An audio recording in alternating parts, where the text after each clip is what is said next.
Morgan, 35, is sitting next his 12-year-old kid. Tyler spent 72 hours in the hospital after his bike crashed. I was sleepless and my eyes were burning when my mother called. "Help plan your sister's birthday celebration tomorrow." I couldn't believe what I'm hearing. "Not now." Her response chilled me.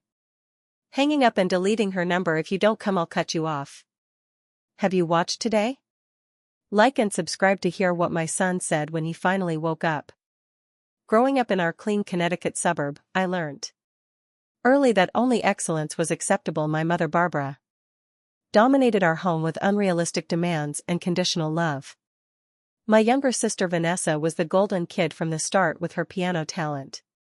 Straight grades and easy social grace, she exemplified everything my mother valued. I wasn't a bad kid, got good grades, played. I played soccer and avoided trouble, but Barbara saw me as always.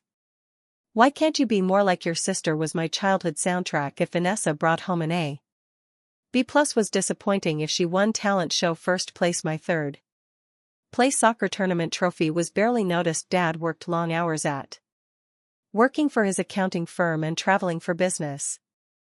At home, he tried to soften Mom's criticism, but she was stronger.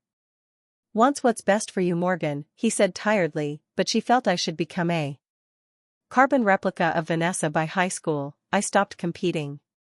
To establish my own way, I discovered photography, capturing true beauty rather than manufactured perfection. I volunteered at the local animal shelter for comfort in the unconditional love of abandoned dogs and cats. These avenues helped me define myself. Then I met David in my second year of college.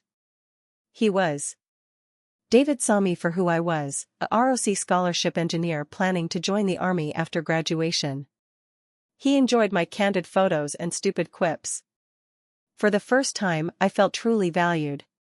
Cherished Mom's reaction when I told her about our 22 engagement. Predicted cold. "You're sacrificing your future for a military boy." About graduate school, she couldn't grasp that I'd found something better than prestige. David's family welcomed me with laughter-filled Sunday dinners. Honest discussion. She attended the wedding against my mother's objections. Dad gave me an envelope and criticized my modest venue and outfit with a stiff smile. Check. Whispered, "I'm proud of you, kiddo." Mom wasn't looking. Tyler, a year later, was a gorgeous boy with David's curly hair and my green eyes. Barbara softened around him but couldn't resist.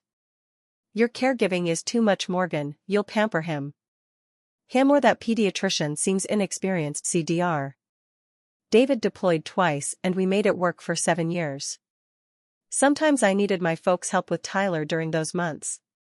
It came with strings and criticism about my parenting and part-time employment. The day broke our photographer and my chaotic flat. World. 2 officers at my door. Serious expressions. Folded flag. David wouldn't be returning from Afghanistan. I was a 29-year-old widow with a 5-year-old boy who couldn't comprehend why Daddy wasn't responding video calls. I was grieving, but Tyler needed stability, so I moved us to a smaller apartment and got a job. A school administrative assistant. I became a mother and father to my confused son David. Military perks and insurance kept us financially afloat, but emotionally we were drowning. My mother increased her control after our catastrophe. "Morgan, you can't raise a boy alone." When I refused, she undermined me by buying Tyler extravagant things I couldn't afford and reminding him, "Mommy can't give you these things, but Grandma can." She'd organize activities during my short time with Dad and make me the villain when I opposed. Vanessa's life continued. Perfect trajectory. She married a successful dentist, had twin girls, resided in a magazine-worthy house. Barbara used every family gathering to showcase our lives. Contrast with Vanessa's girls' third-grade reading grade level. Tyler still struggles with arithmetic. Alternatively, look at this amazing holiday photo from Europe. When was the last time you took Tyler somewhere special, Morgan? Yet I maintained the contact for Tyler. He loved his cousins and sometimes when my mother wasn't around, actively criticizing me. Dad, we had family-like times, was my quiet ally, sending me encouraging messages or calling to check in when Mom wasn't home. Years passed in this awkward balance. Tyler grew from mourning 5-year-old into a thoughtful, resilient 12-year-old with his father's kindness. Determined spirit, we created our own customs and support systems. Co-workers became friends who understood my single mom's problems. David's parents in Arizona. They loved their grandchild through weekly video conversations and summer visits. The raw scar of David's departure slowly healed among Tyler and I. Changed into a tender scar. We missed him but could talk. Remembering him without breaking down and keeping his spirit alive. Our two-person family. Things had been improving in recent months. Been promoted at work, providing us more financial flexibility. Tyler. He joined the school science club and loved robotics. We planned a trip to Washington, D.C. Spring break was our first genuine vacation in years. I didn't know that. The moment of truth was about to test my fragile relationship with my mother in ways I never anticipated. Arrived, I had to decide whether to keep pursuing acceptance I'd never get or find the fortitude to safeguard what matters even at the expense of family. It was a typical Saturday morning. The sort that promised only laundry, groceries, and maybe a movie night. Tyler bound. Enters the kitchen excited about biking with pals. The weather was beautiful, clear. Bright skies and spring's first warmth after a long Connecticut winter. Can I go to the bike trail with Jake and Marcus? Jake's dad is taking us. They'll pick me up in 30 minutes, he. Already halfway through a bowl of cereal, I looked up from my coffee and grocery list, helmet and phone? Our standard safety check? Both. He replied with preteen frustration, rolling his eyes. Kim, perfect. I'm not a kid anymore, Mom. I smiled, ruffling his hair. Ducked away. Humor. Your overprotective mother. Return by 4. We need to shop. Deal for science project supplies. He ate breakfast quickly. I watched him run off to get ready with gangly limbs and limitless enthusiasm. He waved goodbye to our old apartment window as he pedaled away with his companions. The 11:27 call was from an unusual number, a woman's voice asking if I was Tyler Williams' mother. The world shrank. She explained that a car swerved onto the bike trail. Tyler was being taken to Hartford Memorial, critical condition. I don't recall driving to hospital. Must have locked the flat, found my keys, handled traffic, but my neck's clear. Memory runs through the emergency department doors, gasping Tyler's name to the receptionist. He was brought to surgery, she said gently. Let me page someone. The surgical liaison who greeted me had warm eyes above her mask. Led me to a quiet consultation room and explained in precise, distant language Tyler. Serious head trauma, shattered femur, ribs, and internal injuries. Hemorrhage. The neurosurgeon worked to reduce brain pressure. The orthopedic team would treat his additional injuries after stabilizing him. It would be hours before they knew more. I asked, is he going to die? She didn't give false hope. He's gravely injured the next 24 hours. Critical yet young and healthy before the accident. That's good for him. I contacted my father, barely able to focus on medical history documents she gave me. Intelligible through my tears, he promised to come immediately. I sat in the surgical waiting room with other concerned families and did the only thing I could, waited. Tyler was in surgery. 6 hours of silent pacing, crying. Praying to a God I wasn't sure I believed in after losing David. 6 hours of promising anything to save my son when the surgeon. He looked grave. The surgery stopped the hemorrhage in. Doctors put Tyler in a coma to save his brain, but swelling lingered. Time to recover. He was moved to the pediatric ICU. May meet him soon, but needed to prepare. There would be tubes, machines, and bandages. He wouldn't look like the boy who rode out that morning. The following 48 hours will reveal much. Doctor stated, I wish I could give you certainty, Ms. Williams, but head injuries are unpredictable. To wait and see. My father arrived as they settled Tyler in the ICU. He hugged me and I cried as I hadn't since I was a child. When we were kids. It's okay, Morgan, he whispered, you're not alone. I nearly fell to my knees when we were permitted to see Tyler. Lively son lay still in a mess of tubes and cables. He was ventilated and partially shaved. Beeped steadily, the sole sign he was alive. His face. Could tell it was swollen and battered beyond recognition. I approached his bedside carefully, frightened to disturb his life-saving equipment. touch his hand, Nurse Susan gently brought me to the chair next him. She said to talk to him. Many coma patients may hear but not reply. I held his small hand in mine, watched the 4-line, and started talking. I remembered Halloween and the robot kit waiting for him at home. When he demanded to be an engineer astronaut like his dad. Promised him excursions to every science museum in the country once he healed. I spoke even though my throat hurt. Stinging, frightened that if I stopped, our tenuous connection would be lost. Dad stayed until dusk. Hesitantly left to inform my mother, who hadn't come. She's organizing a religious event. He apologized. She prays. That first night set the tone for the next 3 days. I didn't leave Tyler except for occasional potty breaks. The ICU staff brought me blankets for the reclining chair and offered food in the family room, but I couldn't bear to be apart from him. Every monitor beep, every small shift in his situation made my heart race. What if he woke up confused and terrified without me? What if he turned around? Worse, while I was away, the physicians adjusted meds, checked reflexes, and explained test results in language I couldn't understand. In my fear and tiredness, the nurses saved me, explaining the doctor's words in clearer terms and helping me read the monitors. Coffee and sometimes light push to eat. Jake's parents showed up, bringing my laptop and apartment clothing. Jake stood in the doorway, pale and trembling, unable to see Tyler. It's not your fault. Although neither of us believed it, my coworkers organized a lunch train delivering food. I hardly touched Tyler's science teacher. David's parents from Arizona offered to travel out immediately. I told them to wait until we had further news to avoid the same agony I was going through. Via Tyler's little hopes grew as the second day became into the third. Intracranial pressure stabilized, his oxygen levels rose. The doctor gradually reduced his sedation, but my kid didn't wake up. By the third afternoon, 72 hours after the accident, I was operating on total adrenaline and anxiety. I hadn't slept, hardly eaten, and Susan cried till she thought she couldn't cry anymore. On her second shift, she gently suggested I refresh myself in the family shower for 20 minutes. Morgan, she said gently, I'll stay with him if anything changes.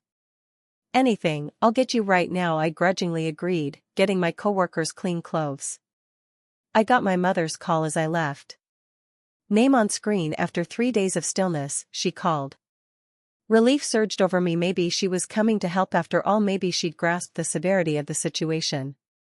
Circumstance. I had no idea this call would start a lifetime of brokenness. Expectations. I answered the phone gratefully, walking outside Tyler's room to avoid disturbing him. Mom, thanks for phoning, it's been hard. Morgan, my mother delegated with a sharp, precise voice. Finishing Vanessa's birthday meal plans for tomorrow. Please come over early to help prepare. Around 2 should work. I thought I misheard her.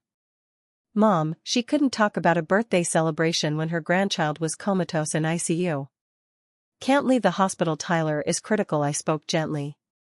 She may not have understood the gravity of the situation. He hasn't woken up yet. I know, Morgan. She replied with some frustration, but the doctors and nurses are taking care of him. This is crucial to your sister. Vanessa has been arranging this meal for months. Hallway tilted slightly as her words hit me. 3 days of anxiety and tiredness had driven me down. I wasn't responding well, and my son might. My voice rose despite my efforts to be calm. Tyler, your grandson hit by automobile, brain swelling, internal damage. I'm not sure. Leave him to make Vanessa finger sandwiches. My mother sniffed. Tyler is the best medical care, and your continual hovering won't improve his condition. Family obligations don't evaporate only because of problems. I repeated. Miraculously, my son isn't a flat tire or broken dishwasher. He will battle for his life whether you're in that dismal hospital or not. If you miss her birthday, your sister will be devastated. I was conditioned my whole life to guilt over her sensitivity. I put Vanessa's sentiments above mine to accommodate her sensitivity while my agony was ignored. Rash, but this wasn't about me anymore. This was about Tyler. I'm sorry, Vanessa will be disappointed. I struggled to speak, but I must be with my son Morgan.